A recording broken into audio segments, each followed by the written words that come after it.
കാലത്ത് വളർന്നു വരുന്നൊരു പ്രതിസന്ധിയാണ് ഇപ്പോൾ വന്ധ്യത, ഇൻഫെർട്ടിലിറ്റി എന്ന് പറയുന്നത്. കുട്ടികൾ ഉണ്ടാവുന്നില്ല, കല്യാണം കഴിഞ്ഞിട്ട് ഇത്ര നാളായി, അങ്ങനെയുള്ള കംപ്ലൈന്റ്സ് ആയിട്ട് വരുന്നവര് ഒരുപാട് തന്നെ ഉണ്ട്. മുന്നത്തെ ഒരു കാലത്തിനെ അപേക്ഷിച്ച് ഇപ്പോൾ ഒരുപാട് കൂടി വരുന്നുണ്ട്. ഞാൻ ഡോക്ടർ റംസാന. ഞാൻ കിൻഡർ മൾട്ടി സ്പെഷ്യാലിറ്റി ഹോസ്പിറ്റലിലെ ഗൈനക്കോളജി വിഭാഗത്തിലെ ജൂനിയർ ഡോക്ടറാണ്. ഞാനിപ്പോൾ നിങ്ങളോട് സംസാരിക്കാൻ പോകുന്നതും വന്ധ്യതയെ കുറിച്ചിട്ടും അതിന്റെ കോസസ്, ഉണ്ടാവാനുള്ള കാരണങ്ങൾ, അതിന് അവൈലബിൾ ആയിട്ടുള്ള ട്രീറ്റ്മെന്റ് ഓപ്ഷൻസിനെ കുറിച്ചിട്ടൊക്കെയാണ്. എപ്പോഴാണ് നമുക്ക് കുട്ടികൾ ഉണ്ടാവുന്നില്ല അല്ലെങ്കിൽ ഒരു വന്ധ്യത എന്നുള്ള ഡയഗ്നോസിസിലേക്ക് എത്തുന്ന എപ്പോഴാണെന്ന് വെച്ചാൽ മിനിമം 1 ഇയർ ഗർഭനിരോധന മാർഗങ്ങളൊന്നും ഇല്ലാത്ത ലൈംഗിക ബന്ധം 1 വർഷം ഉണ്ടായിട്ടും കുട്ടികളൊന്നും ആയിട്ടില്ല എന്നുള്ള സാഹചര്യത്തിലാണ് നമ്മൾ വന്ധ്യതയായിട്ട് കണക്ക് കൂട്ടുന്നത്. അതിനെപ്പോഴാണ് നമ്മൾ ട്രീറ്റ്മെന്റ്സും ടെസ്റ്റും ഒക്കെ പോകേണ്ടതെന്ന് വെച്ചാൽ ഈ പറഞ്ഞ പോലെ 1 വർഷം കഴിഞ്ഞിട്ടാണ് അതിനുള്ള കാര്യങ്ങളെല്ലാം ചെയ്യേണ്ടത്. പക്ഷെ ഒരു 35 വയസ്സിന് മേലെ പ്രായമുള്ള ഒരു കപ്പിളാണെങ്കിൽ ഒരു 6 മന്ത്സ് കഴിഞ്ഞിട്ട് അവർക്ക് അതിൻ്റെതായ ഇവാലുവേഷനും ടെസ്റ്റും ട്രീറ്റ്മെന്റ്സ് വേണ്ടി വന്നാൽ അതും എടുക്കാവുന്നതാണ്.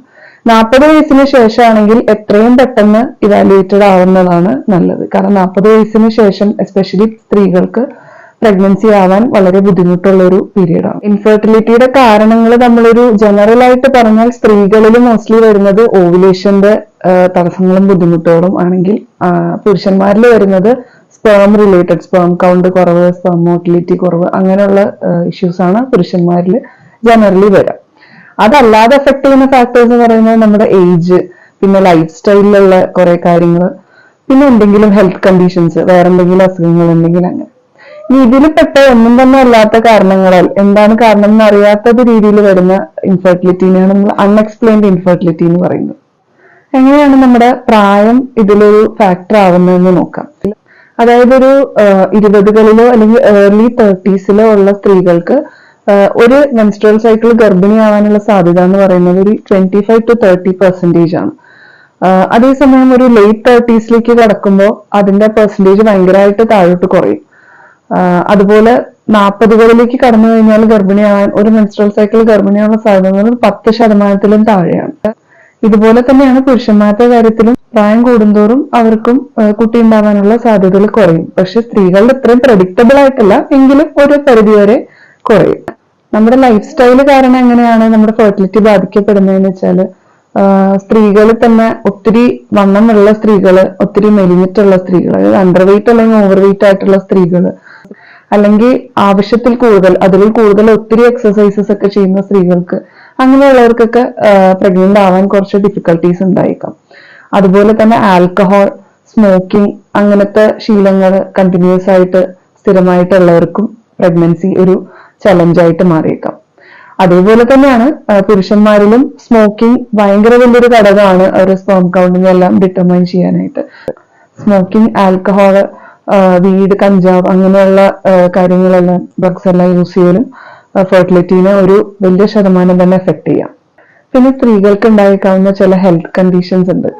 അതായത് അവരുടെ റീപ്രൊഡക്റ്റീവ് സിസ്റ്റം അല്ലെങ്കിൽ ഹോർമോൺ ഇംബാലൻസസ് കൊണ്ടുണ്ടായേക്കാവുന്ന ചില ഹെൽത്ത് കണ്ടീഷൻസ്, PCOD പോലെയുള്ളത് അതിൽ പെടുന്നത്. പിന്നെ തൈറോയിഡ് ഗ്ലാൻഡിലുള്ള ഡിസീസസ്, ഹൈപ്പർ അല്ലെങ്കിൽ ഹൈപ്പോ തൈറോയിഡ്. പിന്നെ പിറ്റ്യൂട്ടറി ഗ്ലാൻഡ്, അതായത് പിറ്റ്യൂട്ടറി ഗ്രന്ഥി നമ്മുടെ ഹോർമോൺസ് എല്ലാം പ്രൊഡ്യൂസ് ചെയ്യുന്ന ഒരു ഗ്രന്ഥിയാണ്. അതിലുണ്ടായേക്കാവുന്ന എന്തെങ്കിലും തകരാറുകൾ. പിന്നെ ചില സെക്ഷലി ട്രാൻസ്മിറ്റഡ് ഡിസീസസോ അല്ലെങ്കിൽ TB ഒക്കെ കാരണം സ്ത്രീകളുടെ ഫലോപ്പിയൻ ട്യൂബില് സ്കാർ വരാനും അതുമൂലം ഇൻഫെർട്ടിലിറ്റി ഉണ്ടായേക്കാനുള്ള സാധ്യതകളുണ്ട്.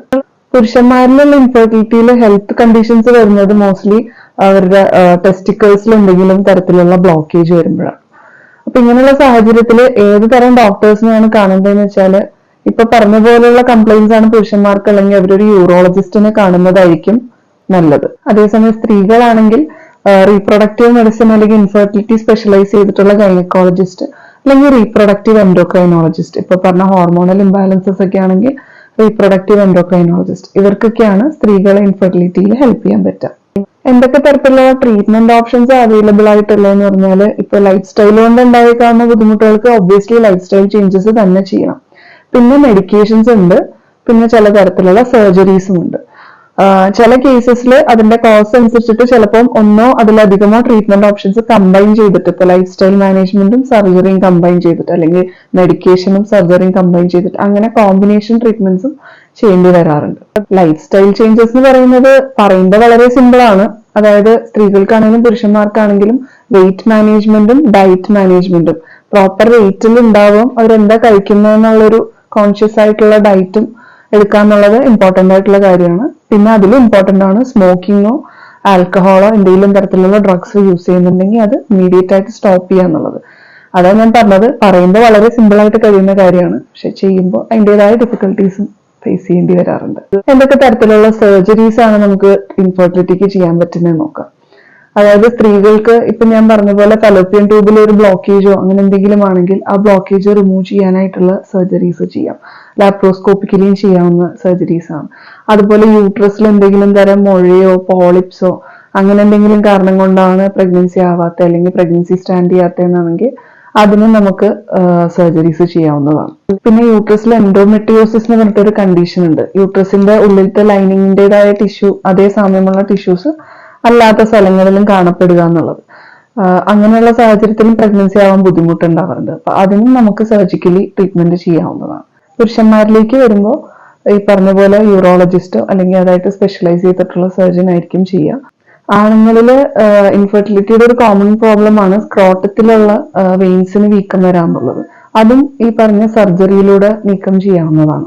മെഡിക്കൽ ട്രീറ്റ്മെന്റ്സ് കൂടുതൽ പ്രിഫർ ചെയ്യുന്നത് ഹോർമോൺ ഇംബാലൻസസ് പോലുള്ള ബുദ്ധിമുട്ടുകൾക്കാണ്. അപ്പം എന്തെങ്കിലും ഒരു ഹോർമോൺ കുറവോ കൂടുതലോ ഉണ്ടെങ്കിൽ അതനുസരിച്ചിട്ട് എക്സ്ട്രാ ഹോർമോൺസ് കൊടുക്കുക അല്ലെങ്കിൽ ആ ഹോർമോണെ കുറയ്ക്കാനുള്ള കാര്യങ്ങൾ മെഡിക്കലി നമുക്ക് ത്രൂ മെഡിസിൻസ് ചെയ്യാൻ പറ്റും.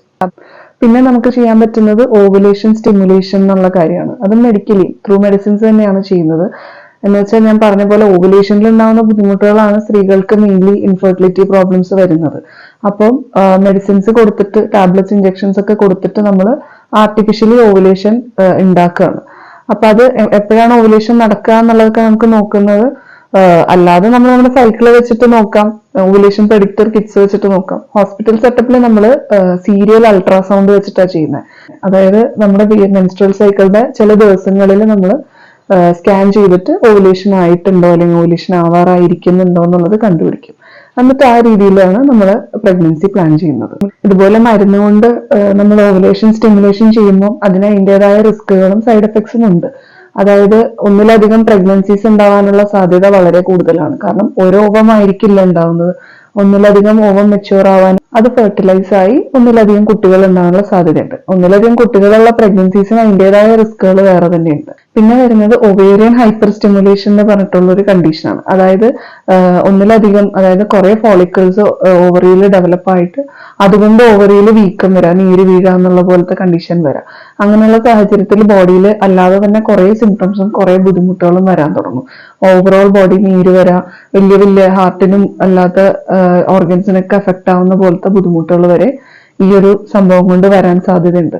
അപ്പൊ അങ്ങനെ ഒരു ഹൈപ്പർ സ്റ്റിമുലേഷൻ, അത് ആവശ്യത്തിൽ കൂടുതൽ സ്റ്റിമുലേറ്റ് ആയി പോയാൽ ചിലപ്പോൾ ആ സൈക്കിളിൽ നമുക്ക് നമ്മുടെ ട്രീറ്റ്മെന്റ് കണ്ടിന്യൂ ചെയ്യാൻ പറ്റില്ല. പിന്നെ നമ്മൾ അടുത്ത സൈക്കിളിന് അല്ലെങ്കിൽ ആ കണ്ടീഷൻ ഒന്ന് ബെറ്റർ ആവുന്നവരെയൊക്കെ വെയിറ്റ് ചെയ്യേണ്ടി വരും. ഇൻട്രാ യൂട്രൈൻ ഇൻസെമിനേഷൻ എന്ന് പറയുന്ന ഒരു പ്രൊസീജിയർ ഉണ്ട്. അതായത് ഒരു പാർട്ട്ണറിന്റെ അല്ലെങ്കിൽ ഡോണറിന്റെ സ്പേം നമ്മൾ ആർട്ടിഫിഷ്യലി അതായത് ലാബിൽ ട്രീറ്റ് ചെയ്തിട്ട് നമ്മൾ യൂട്രസിലേക്ക് ഇഞ്ചെക്ട് ചെയ്ത് കൊടുക്കുക. ഇഞ്ചെക്ഷൻ പോലെ തന്നെ യൂട്രസിലേക്ക് ഇഞ്ചെക്ട് ചെയ്ത് കൊടുക്കുക എന്നുള്ളത്. അതാണ് ഇൻട്രാ യൂട്രൈൻ ഇൻസെമിനേഷൻ, IUI എന്നാണ് നമ്മൾ ഷോർട്ട് ഫോമിൽ പറയുന്നത്. ഇതിനെ നമുക്ക് ഓവുലേഷൻ സ്റ്റിമുലേഷന്റെ ഭാഗമായിട്ടും ചെയ്യും. ഓവുലേഷൻ സ്റ്റിമുലേഷൻ ചെയ്ത് ഒരു ഓവം റെഡി ആയിട്ട് നിൽക്കുന്ന സമയത്തും ഇതുപോലെ IUI ചെയ്താൽ നല്ല സക്സസ് റേറ്റ്സ് ആണ്. ഇനി assistive reproductive technology ART. Common ആൾക്കാർക്ക് IVF എന്ന് പറഞ്ഞാൽ കുറച്ചുകൂടി ക്ലിയർ ആയിട്ട് അറിയാൻ പറ്റും. അസിസ്റ്റീവ് റീപ്രൊഡക്റ്റീവ് ടെക്നോളജിയിൽ ഏറ്റവും കൂടുതൽ നമ്മൾ കോമൺ ആയിട്ട് ചെയ്യുന്നത് IVF ആണ്. IVF ചെയ്യുന്നതെന്ന് വെച്ചാൽ ഫീമെയിലിന്റെ ഓവും മെയിലിന്റെ സ്പേമും നമ്മൾ ബോഡിയുടെ പുറത്തെടുത്തിട്ട് ലാബിന്റെ അറ്റ്മോസ്ഫിയറിൽ ഫെർട്ടിലൈസ് ചെയ്തതിന് ശേഷം തിരിച്ച് യൂട്രസിലേക്ക് പ്ലേസ് ചെയ്യുന്ന ഒരു പ്രൊസീജിയറിനെയാണ് നമ്മൾ IVF, ഇൻവിട്രോ ഫെർട്ടിലൈസേഷൻ, IVF എന്ന് പറയപ്പെടുന്നത്. ഇതിനും ഈ പറഞ്ഞ പോലെ ഓവുലേഷൻ സ്റ്റിമുലേഷന്റെ ആവശ്യം വരാറുണ്ട്. ഓവുലേഷൻ സ്റ്റിമുലേറ്റ് ചെയ്ത് മൾട്ടിപ്പിൾ ഓവംസ് നമ്മൾ പ്രൊഡ്യൂസ് ചെയ്യിപ്പിച്ചിട്ട് അതെല്ലാം പിക്കപ്പ് ചെയ്ത് സ്കാൻ വെച്ചിട്ട് നോക്കും. എല്ലാം പിക്കപ്പിന് റെഡിയാണോ നോക്കിയിട്ട് ഓവംസ് എല്ലാം പ്രൊസീജിയർ വഴി പിക്കപ്പ് ചെയ്തിട്ട് അതേപോലെ തന്നെ മെയിൽ സ്പേമും ട്രീറ്റ് ചെയ്തിട്ട് ഇത് രണ്ടും കൂടി ഫെർട്ടിലൈസ് ചെയ്യുന്ന ഒരു പ്രൊസീജിയറാണ്.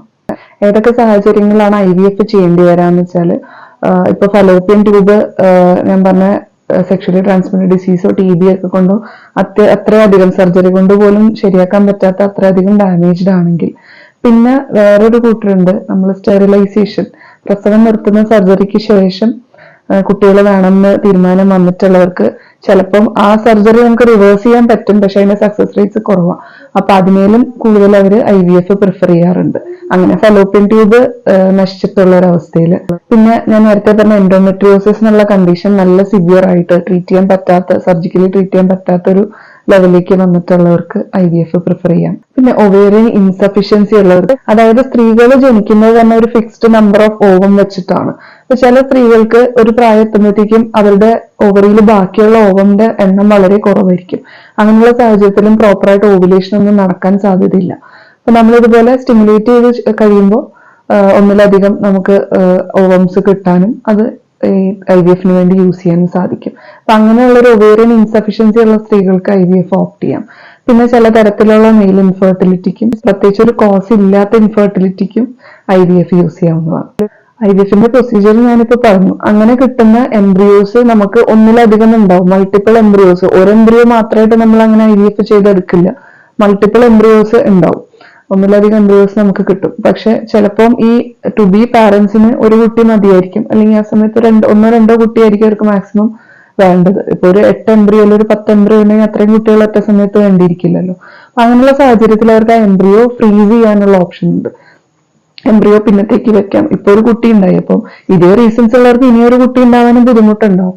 അപ്പൊ ഒരു സ്പേസിങ് കഴിഞ്ഞിട്ട് അവർക്ക് ആവശ്യമെന്ന് തോന്നിയാൽ ആ ഫ്രീസ് ചെയ്തിട്ടുള്ള എംബ്രിയോ എടുത്തിട്ട് അവർക്ക് ഇനിയൊരു പ്രഗ്നൻസി കൂടി പ്ലാൻ ചെയ്യാവുന്നതാണ്. അപ്പൊ അങ്ങനെ എംബ്രിയോ ഫ്രീസ് ചെയ്യുന്നൊരു ടെക്നോളജി കൂടി അവൈലബിൾ ആണ്. ഇൻഫെർട്ടിലിറ്റി ട്രീറ്റ്മെന്റ് ഒരു വലിയൊരു ഡ്രോബാക്ക് എന്താണെന്ന് വെച്ചാൽ അത് ഹെവിലി എക്സ്പെൻസീവ് ആണ്, നല്ല രീതിയിലൊരു എക്സ്പെൻസ് വരുന്നുണ്ട്. അതുപോരാതെ രണ്ട് പാർട്ട്നേഴ്സും നല്ലപോലെ ഡിറ്റർമൈൻഡ് ആയിരിക്കണം. ഞാൻ നേരത്തെ പറഞ്ഞ പോലെയുള്ള ലൈഫ് സ്റ്റൈൽ ചേഞ്ചസും മെഡിക്കേഷൻസും എല്ലാം അത്ര റിലീജിയസ് ആയിട്ട് ഫോളോ ചെയ്താലാണ് ഇതൊരു ഔട്ട്കം, നല്ലൊരു ഔട്ട്കമ്മിലേക്ക് എത്തുള്ളൂ. അപ്പൊ ഈ കല്യാണം കഴിഞ്ഞിട്ട് അല്ലെങ്കിൽ ബേബി പ്ലാൻ ചെയ്ത് തുടങ്ങിയിട്ട് ഒരു 2-3 മാസം കഴിയുമ്പോഴത്തേക്ക് പാനിക് ആവുന്ന കപ്പിൾസ് കുറച്ചൊന്ന് റിലാക്സ് ചെയ്യുക. ആദ്യം ഈ പറഞ്ഞ ലൈഫ് സ്റ്റൈൽ മോഡിഫിക്കേഷൻസ് ഒക്കെ സ്വന്തമായിട്ടൊന്ന് ചെയ്ത് നോക്കുക. എന്നിട്ട് ഒരു 1 year വെയിറ്റ് ചെയ്യാം. നമുക്ക് ഈ പറഞ്ഞ ഏജ് ലിമിറ്റ് ഒരു 20s അല്ലെങ്കിൽ early 30s ഉള്ളവർക്കൊക്കെ ഒരു 1 year നോക്കിയിട്ട് മതിയാവും ബാക്കിയുള്ള ട്രീറ്റ്മെന്റും കാര്യങ്ങളും. ഈ പറഞ്ഞ പോലെ ഇതിന് എല്ലാത്തിനും അതിൻ്റെതായ റിസ്കുകളുണ്ട്, സൈഡ് എഫക്ട്സും ഉണ്ട്, എക്സ്പെൻസും ഉണ്ട്, കോസ്റ്റും ഉണ്ട്. ഇതൊന്നും ഈസി അല്ല. ഇൻഫെർട്ടിലിറ്റി ട്രീറ്റ്മെന്റ്സ് ഒന്നും തന്നെ ഈസി അല്ല, എല്ലാം ഹാർഡ് ആയിട്ടുള്ളതും മെന്റലി ആണെങ്കിലും അത് ഭയങ്കര ഡ്രെയിനിങ് ആയിട്ടുള്ളൊരു കണ്ടീഷനാണ്. 35 years കൂടിയിട്ടുള്ളവരാണെങ്കിൽ ഒരു 6 months തന്നെ 6 months ട്രൈ ചെയ്യുക. അതിനുശേഷം മതിയാവും ബാക്കിയുള്ള ഇവാലുവേഷൻസ് എടുക്കലല്ല. ഇനി ഇവാലുവേഷൻ ചെയ്തു ആർക്കെങ്കിലും ഒരാൾക്ക് കുഴപ്പമുണ്ടോ? നമ്മുടെ നാട്ടിലെ ഏറ്റവും വലിയൊരു സ്റ്റിഗ്മ. പിന്നെ എനിക്ക് വേറെ ഇമ്പോർട്ടന്റ് കാര്യം അഡ്രസ് ചെയ്യാനുള്ളതെന്ന് വെച്ചാല്, ആദ്യം ഇൻഫെർട്ടിലിറ്റി എന്ന് പറയുമ്പോൾ തന്നെ ഫിംഗേഴ്സ് ആദ്യം പോയിന്റ് ചെയ്യുന്നത് പെണ്ണിന്റെ സൈഡിലേക്കായിരിക്കും, പെണ്ണിന്റെ കുഴപ്പമായിരിക്കും എന്നുള്ള രീതിയിലാണ് വരിക. ഇപ്പോഴും നമ്മുടെ സൊസൈറ്റിയിൽ അങ്ങനെ തന്നെ നടക്കുന്നുണ്ട്, നമ്മുടെ ചുറ്റും നടക്കുന്നുണ്ട്, ഒത്തിരി പ്രോഗ്രസ് ആയി എന്ന് പറഞ്ഞിട്ടുണ്ടെങ്കിലും. അപ്പം അങ്ങനെയല്ല, ഇപ്പൊ ഞാൻ പറഞ്ഞതിന് തന്നെ മെയിൽ ഫാക്ടേഴ്സും ഫീമെയിൽ ഫാക്ടേഴ്സും ഉണ്ടെന്നുള്ളത് അറിയാവുന്ന കാര്യമാണ്. അപ്പം രണ്ടുപേരും ഇവാലുവേറ്റ് ചെയ്യാൻ തന്നെ വേണം. ഒരാളെ മാത്രം ഇവാലുവേറ്റ് ചെയ്തിട്ട് മറ്റേയാൾക്ക് കുഴപ്പമില്ല നമ്മൾ അസ്യൂം ചെയ്യുന്നത് ശരിയായൊരു നടപടിയല്ല. ഈ ട്രീറ്റ്മെന്റ്സ് കൊണ്ട് ഉണ്ടാവുന്ന ബുദ്ധിമുട്ടുകളായിട്ട് ഒരുപാട് പേര് മെന്റലി ഡൗൺ ആയിട്ട് നിൽക്കുന്നവരുണ്ട്, ഡിപ്രഷനിലേക്ക് പോകുന്നവരുണ്ട്, ട്രീറ്റ്മെന്റ്സ് ഫെയിൽ ആവുന്നവരുണ്ട്, മൾട്ടിപ്പിൾ ടൈംസ് IVF അടക്കമുള്ള എല്ലാ ട്രീറ്റ്മെന്റ്സ് ചെയ്തിട്ട് ഫെയിൽ ആവുന്നവരുണ്ട്. അപ്പൊ അവരെ നമ്മൾ കുറ്റപ്പെടുത്തുകയോ പരിഹസിക്കുകയോ ആക്ഷേപിക്കുകയോ ഒന്നും ചെയ്യാതെ അവർക്ക് വേണ്ട ഒരു സപ്പോർട്ട് കൊടുക്കുക. ഫ്രണ്ട്സ് ആൻഡ് ഫാമിലിക്ക് മാത്രമേ അത് ചെയ്യാൻ പറ്റുള്ളൂ. ഞാനിപ്പോ പറഞ്ഞ കാര്യങ്ങൾ എന്തെങ്കിലും വിധ ഡൗട്ടുകൾ ഉണ്ടെങ്കിലോ ഇനിയും ഫർദർ എന്തെങ്കിലും അറിയാനുണ്ടെങ്കിലോ താഴെ കമന്റ് ബോക്സിൽ മെൻഷൻ ചെയ്യുവാണെങ്കിൽ അതിനുള്ള റിപ്ലൈ ചെയ്യുന്നതായിരിക്കും. ഇനി ആരെ കാണണം, ഏത് സ്പെഷ്യലിസ്റ്റിനെ കാണണം, അങ്ങനെയുള്ള ഡൗട്ട്സ് ആണെങ്കിലും എനിക്കത് ഗൈഡ് ചെയ്യാൻ പറ്റും. അപ്പോൾ നിങ്ങൾ കമ്മ്യൂണിക്കേറ്റ് ചെയ്യാം. ശരി, താങ്ക് യു സോ മച്ച്.